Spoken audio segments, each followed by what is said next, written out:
Hi, my name is Travis McVeigh. I'm an anesthesiologist from Dallas, Texas. I host a podcast called Thank You Notes at Ars Longa Media. Showing gratitude to people just makes me feel good, and I want to share the practice of thank you notes with everybody who listens. I write thank you notes to people and then bring them on the show to read it to them. Past guests have included my high school teachers, my friends, other physicians, and a couple of internet celebrities. I will also be doing episodes that explore the science behind gratitude practices to demonstrate to everybody the actual tangible benefits of practicing gratitude. Listen everywhere you get podcasts and check out the extras on my social media accounts. Thank you for listening.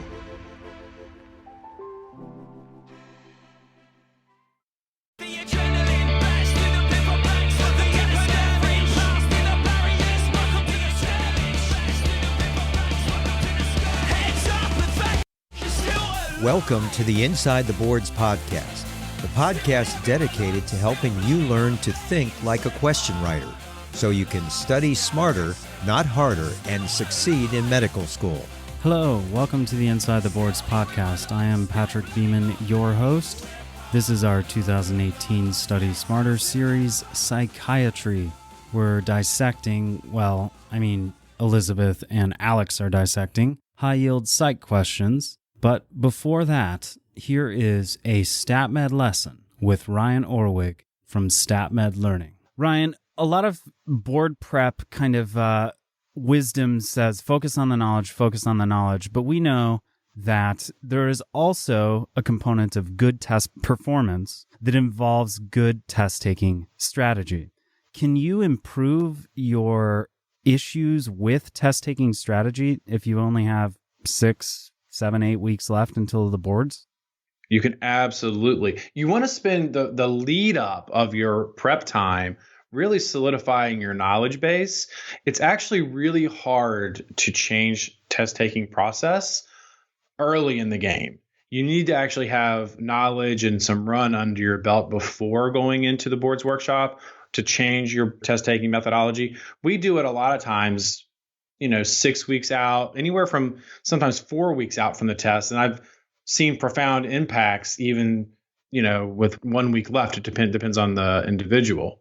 Sure. How do you diagnose issues with test-taking strategy versus issues with knowledge base?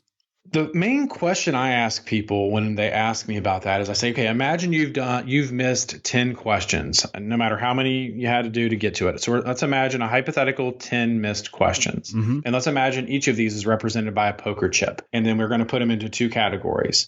The knowledge miss category is like, I just didn't know enough. Any way you shake it to get that question right. How many of them go into that stack? And then the test taking side are questions that you realize you could have gotten right had you read it properly, thought about it properly, narrowed properly, eliminated properly, used the parts of your knowledge. Then we put them on that side. So if we're seeing 3, 4 chips on the test taking side, that's 30, 40% of your misses that are going on that side of the equation. And we certainly meet people with many more of the chips being pushed to the test-taking side. Now, that's far from scientific. And I think what happens when we work with our clients is we realize that way more of the misses fall under test-taking than students might originally think. But this does require preparation before doing it. You have to have knowledge before going into the test-taking rebuild that the STATMed Boards Workshop requires. To learn more,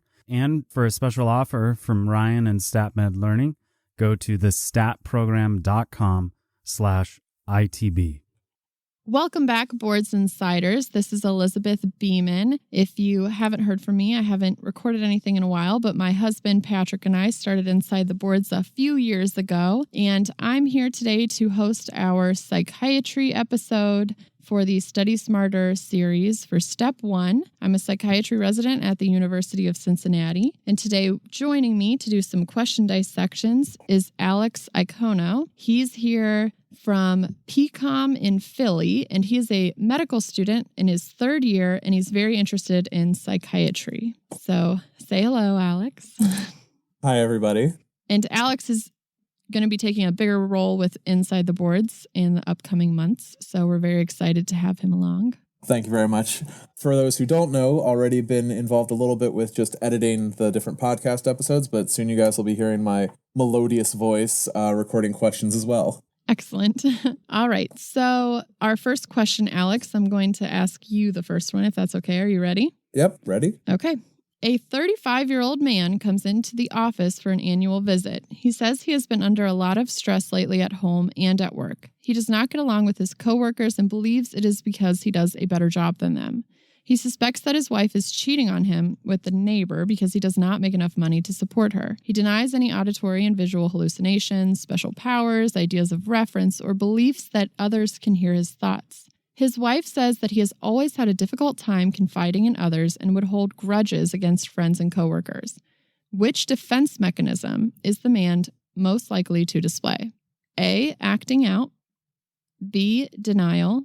C, dissociation. D, projection. Or E, regression.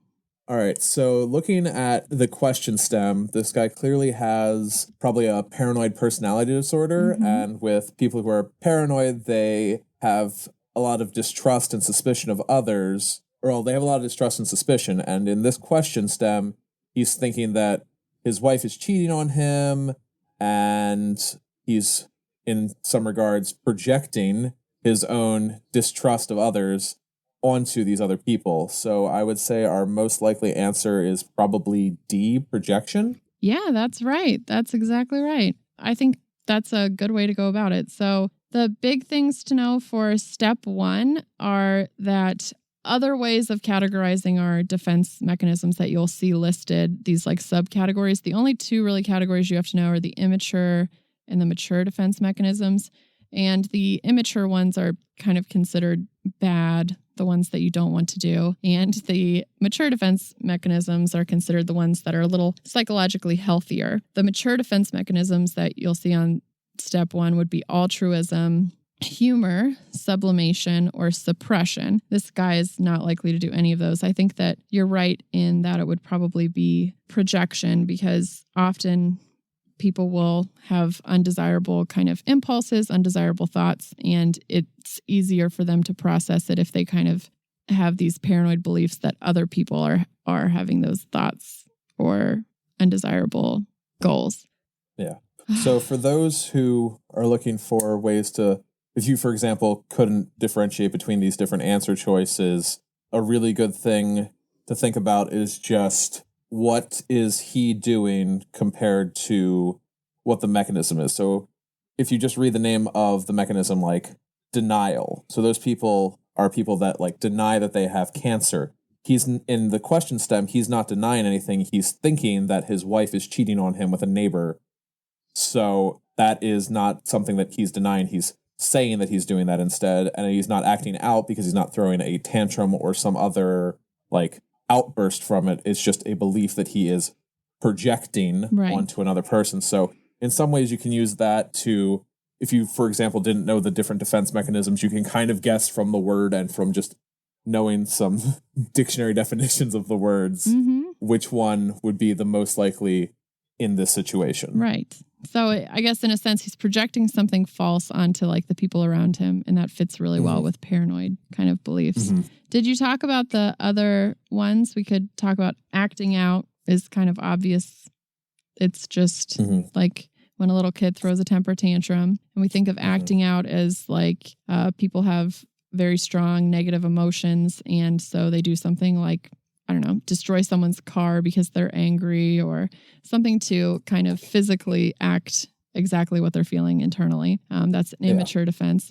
Denial, like you talked about. Dissociation is where patients kind of become disconnected from their memories and their attention. This is a way to also deal with very strong emotions. But remember that we see this in like post-traumatic stress disorder. We see dissociation in dissociative identity disorder. Very rare, but the one we think of with multiple personality disorder. But kind of anything where the patient is removing memory from themselves or isn't fully present in the moment because they aren't able to process the emotions. And then regression, where person basically acts like a little kid because they can't really handle the stress of whatever situation they're in. So they revert to kind of like a childlike state. But I think you're right. If you know the dictionary definition of these words, it would be easy to kind of see that the only one that really like would fit with a patient who's applying kind of false beliefs onto the world around him would be projection. Mm-hmm. That's good. Do you want to ask me the next one? All right. Of course. So our next question, a 12-year-old girl comes to the pediatrician's office with her mother because of an intense fear of leaving the house for the past year. The patient reports that she has fears over leaving the house alone and refuses to take the public school bus because the other kids think I'm weird. Her mother says that her daughter never goes out to play with other kids and even goes out to the park when it's relatively empty. The patient says that she doesn't like wide spaces and denies any bullying at school. Her grades are suffering as a result of this problem. Which of the following is the most likely diagnosis? A. Agoraphobia. B. Post-traumatic stress disorder. C. Separation anxiety disorder. D. Social anxiety disorder. Or E. Specific phobia. Okay, so separation anxiety disorder, I would maybe see how someone could think that it was that because the kid isn't wanting to leave home, wasn't wanting to leave mom potentially, but very explicit about the fact that the child isn't really worried about leaving mom. They're not really worried about being separated from their parent as much as they have this specific fear of the wide open spaces, fear of going outside in general. We assume even if mom was present, wouldn't want to go outside the house. And that's specifically something associated with agoraphobia. Patients with agoraphobia generally will describe that they just don't want to leave the house. They don't want to be in open spaces. They also don't like enclosed spaces or crowds. That's also usually very anxiety provoking for them. And they are pretty much always going to avoid any kind of traveling using like public transportation. So those kind of things, when they're specifically described, would make me think about agoraphobia over the other answer choices. And that is the correct answer. Agoraphobia is the anxiety disorder characterized by a persistent and irrational fear of being in situations outdoors or where help and escape are difficult. So like you said, they're afraid of crowds, they're afraid of wide open spaces, and they're afraid of leaving the safety of their own home. And this is something that is kind of difficult to treat, but they do say that treatments can involve cognitive behavioral therapy, and medications that you can use include benzodiazepines and selective serotonin reuptake inhibitors because it is considered an anxiety disorder. So medications that help reduce anxiety can help reduce agoraphobia as well. Awesome. And I think the symptoms need to persist for at least 6 months since this is psychiatry, yes. And we're always trying to remember the timelines for stuff. Timelines, yes. Yeah. So it does have to persist for at least 6 months. All right. So next question for you.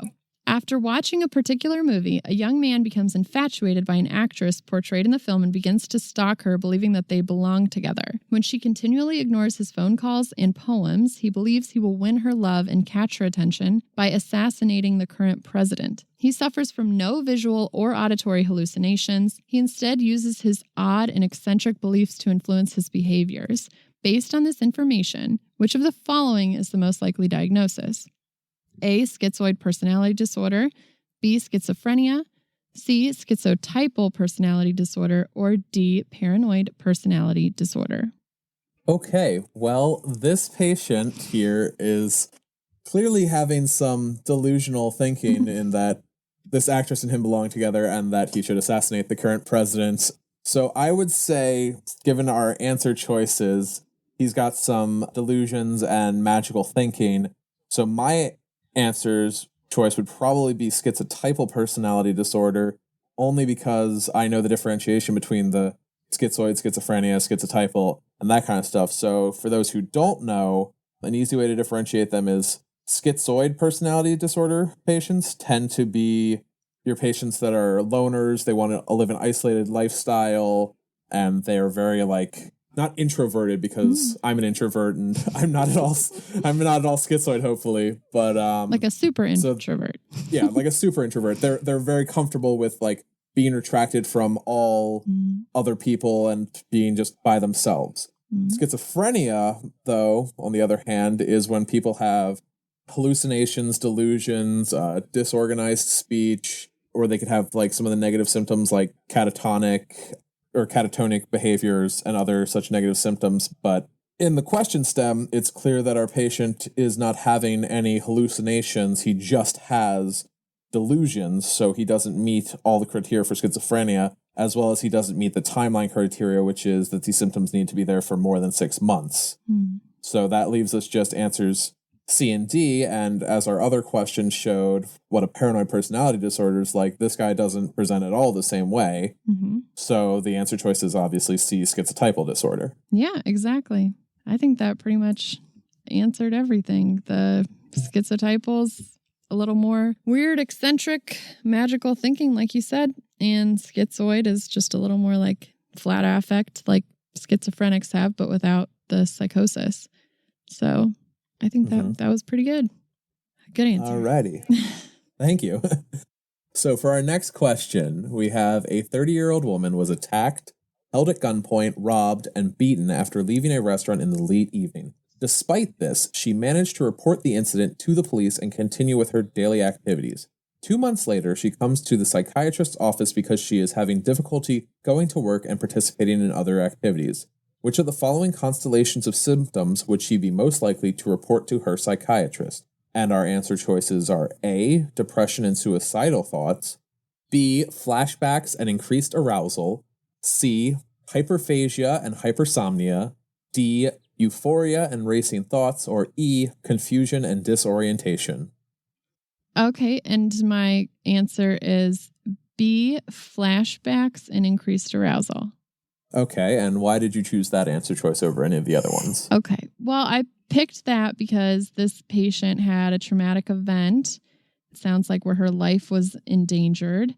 So and I know that this is, some form of psych question. She's coming to a psychiatric office. So I'm thinking about post-traumatic stress disorder based on the timeline instead of an acute stress reaction. This has been 2 months later. So I know that post-traumatic stress disorder would be the thing that I would be thinking about as a diagnosis. But she could have something else. It could be kind of a red herring. So depression and suicidal thoughts, I would not really think that there was nothing in the stem to hint that she was suffering from like major depressive disorder or perhaps like borderline personality disorder, which has increased suicidal thoughts. So there was nothing to hint at that kind of diagnosis, so I just eliminated it. Hyperphagia and hypersomnia are also symptoms seen with depression, although hyperphagia is seen with atypical depression and hypersomnia is seen with typical depression.